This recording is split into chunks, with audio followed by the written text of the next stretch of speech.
కాళేశ్వరంపై CBI అంట విచారణకు అప్పగించాలని అసెంబ్లీ నిర్ణయం, సీఎం ప్రకటన. 1,00,000 కోట్లు దోచుకున్న దోపిడీ దొంగ కేసీఆర్ ప్రజాస్వామ్యం కాబట్టి నడి బజార్లో ఉరి తీయలేదు. కేంద్ర సంస్థలో అంతర్రాష్ట్ర అంశాలు మిడి ఉన్నందున సిబిఐకి అప్పగించడమే మంచిదని నిర్ణయించాం, సీఎం రేవంత్ రెడ్డి అంటున్నాం.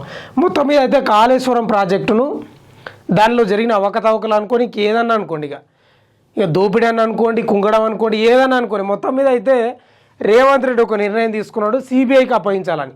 మరి బీజేపీ నేతలు పదే అంటున్నారు సిబిఐకి అప్పగించాలి. మరి ఇప్పుడు అప్పగించిన ఏం చేస్తారో చూడాలి.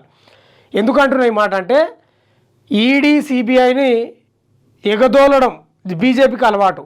వాళ్ళకు అనుకూలంగా లేకపోతేనేమో ఎగదోలుతారు, వాళ్ళకు అనుకూలంగా మాట్లాడి లేకపోతే వాళ్ళ పార్టీలో కలిస్తే మాత్రం ఈడీ సిబిఐ ఏం ఉండదు, వాషింగ్ పౌడర్ నిర్మైపోతుంది. మీకు మస్తు ఉండే ఉదాహరణలు హేమంత్ బిశ్వ శర్మ, శరద్ పవార్, అజిత్ పవార్, తర్వాత అశోక్ చౌహాన్, చాలామంది ఉన్నారు. ఇట్లా చెప్పుకుంటూ పోతే చాలామంది ఉన్నారు. మన సుజనా చౌదరి, ఇట్లాంటి వాళ్ళు చాలామంది ఉన్నారు. వీళ్ళు ప్రతిపక్షంలో ఉన్నప్పుడు వీళ్ళపైకి ఈడీ సిబిఐ పోతుంది, వీళ్ళంతా బీజేపీలోకి పోయిన తర్వాత ఏముండదు. మరి ఇప్పుడు కాళేశ్వరం ప్రాజెక్టు కూడా సిబిఐకి అప్పగించారు.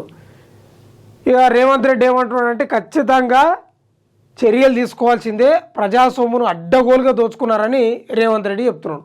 ఇంకేమంటున్నాడంటే ప్రజాస్వామ్యం కాబట్టి నడి బజార్లో ఉరి తీయలేదు, ఇంకా నయం అనుకోండి, సిబిఐకి అప్పగిస్తున్నాం. మరి ఇక సిబిఐ ఏం చేస్తుందో ఏం కథనో మొత్తం మీద అయితే చూడాలి. దోచుకొని దబాయింపు, జస్టిస్ పీయూష్ ఘోష్ పైనే వ్యక్తిగత విమర్శలు చేస్తారు వాళ్ళు. కేంద్రం అనుమతి ఇచ్చినా తమ్మిడిహట్టు వద్ద ఎందుకు కట్టలే, నీటి లభ్యత ఉందన్న పరిశీలించాలని ఎందుకు అడిగారు. శాసనసభలో ముఖ్యమంత్రి రేవంత్ రెడ్డి ధ్వజం. జస్టిస్ పీయూష్ ఘోష్ కమిషన్ నివేదికపై వాడివేడి చర్చ.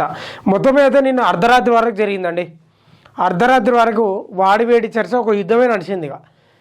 ఇక సీఎం రేవంత్ రెడ్డి మొత్తం వాళ్ళ వాళ్ళతోటి మాట్లాడి, ఎందుకంటే కేంద్ర దర్యాప్తు సంస్థ చేస్తేనే బాగుంటుంది, ఎందుకంటే రకరకాల అంశాలు ఇమిడి ఉన్నాయి, వాళ్ళు చేస్తేనే బెటర్ అని మొత్తం అయితే బీజేపీకి అప్పగించాడు. ఇప్పుడు కాళేశ్వరం ప్రాజెక్టుకు సంబంధించి బంతిని బీజేపీ గోల్లో వేసి పడేసిండు. ఇక బీజేపీ గ్రౌండ్లో పడ్డది. మరి వాళ్ళు ఏం చర్యలు తీసుకుంటారో ఏం కొత్తరో మనకు తెలియదు. కానీ మొత్తం మీద అయితే కేసీఆర్ వచ్చి దీనిపై మాట్లాడింటే ఇంకా బాగుండే. ఇంకా వీళ్ళు ఏమనంటారంటే పిల్లలకే సమాధానం చెప్తలేరు, పిల్లలకే సమాధానాలు చెప్పాక తడబడుతున్నారు వీళ్ళు అని కేసీఆర్ అంటాడు. కేసీఆరే వచ్చి అసెంబ్లీలో కూర్చొని దీనిపై చర్చ, వాడివేడి చర్చ ఇంకా నడిచింటే బాగుండే. గట్లా ఉంటుంది. కేసీఆర్కి ఏమో అడ్డం వస్తుంది, ఈగో ఎక్కువ కేసీఆర్కి, మామూలు కాదు, చాలా ఎక్కువ. అందుకే అధికారం కోల్పోయాడు. రాత్రికి రాత్రే నిర్ణయాలు, 11,000 కోట్లు వృధా, పొంగులేటి శ్రీనివాసరెడ్డి అంటున్నాడు. బీఆర్ఎస్ చెప్పిన గుండెకాయ పగిలింది, ఉత్తమ్ కుమార్ రెడ్డి. కాళేశ్వరం లాగే హరీష్ రావు కుంగిపోతున్నారట, బట్టి విక్రమార్క సెటైర్ వేస్తున్నాడు. శాసనసభ నిరవాధిక వాయిదనట. ఇక ఇక్కడ చూద్దాం.